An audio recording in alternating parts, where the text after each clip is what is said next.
had blown the boat out of the water. The word likely was added because it was impossible to know if the device was intentionally detonated. Possibly whoever was responsible had not intended to set it off, and the explosion was accidental. But if that was the case, why take a bomb out on a pleasure craft off the coast of New Jersey? It did not take them long to learn the answer, though they did not reveal it publicly. Secrecy was paramount while they conducted their search. "Dad, can we go bungee jumping?" Ricky asked. I've got to be careful with my answer. He's asking a serious question, albeit one that horrifies me. I can't overreact, hurt his feelings, embarrass him, or appear dismissive. I need to imagine how my response will sound when he repeats it to a therapist later in life. "Are you nuts?" is what I finally come out with.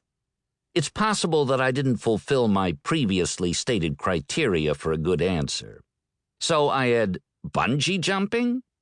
A question that merely repeats the subject but otherwise does nothing to advance the conversation or get me off the parental hook. It seems like I spend half my life hanging on parental hooks. He nods, undeterred. "Will and I watched some people doing it on television. I think it was in Mexico or Europe or somewhere. There was this big cliff and they just jumped. It was really cool. Will said we should try it." Will Rubenstein is Ricky's best friend and clearly a negative influence on him. I, Andy Carpenter, need to intervene and establish control over my son.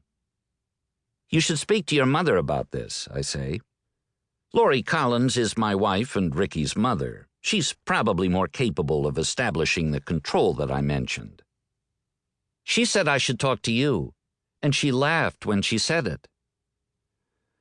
I'm not surprised that she laughed. Lori knows my feelings about scary things. She recognizes that I am scared of them. I'm for some reason supposed to be embarrassed by that. But the truth is that I don't know why everyone isn't scared of them. They're scary. The entire concept of what people refer to as adventure or living on the edge is one that I don't understand. People do things like bungee jumping or skydiving or surfing 30-foot waves because those things are dangerous.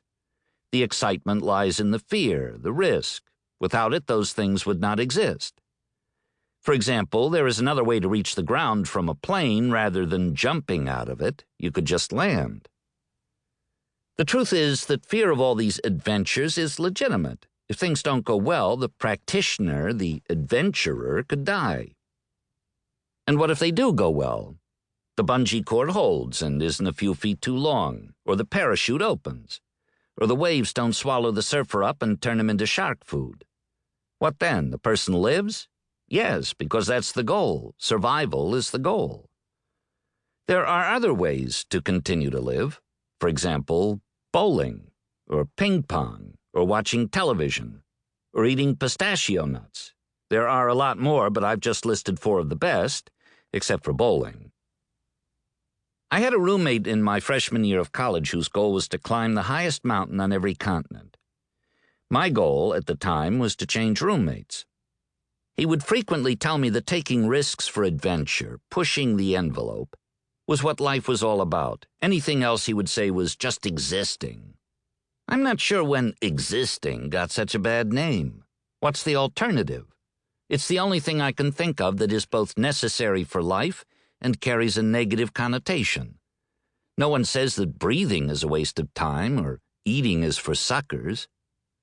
Bottom line is that no matter what you say about someone, if the speech ends with, "but he no longer exists," that's simply not a positive. A story was on the news this morning about 6 guys who went from South America to Antarctica across Drake Passage in a rowboat. I never even knew that Drake had a passage. I did know he had a cake. The 6 men handled 40-foot waves and giant whales, all of which could have tipped their canoe over at any time. If they had gone into the frigid water, the estimate is that they would have died in 2 to 5 minutes. These half-dozen lunatics wanted to be the first people to ever make this trip. By definition, I never want to be the first at anything. That's because there is invariably a reason no one has ever done it before. You never hear that a person is the first to attend a great concert or read a great book or watch a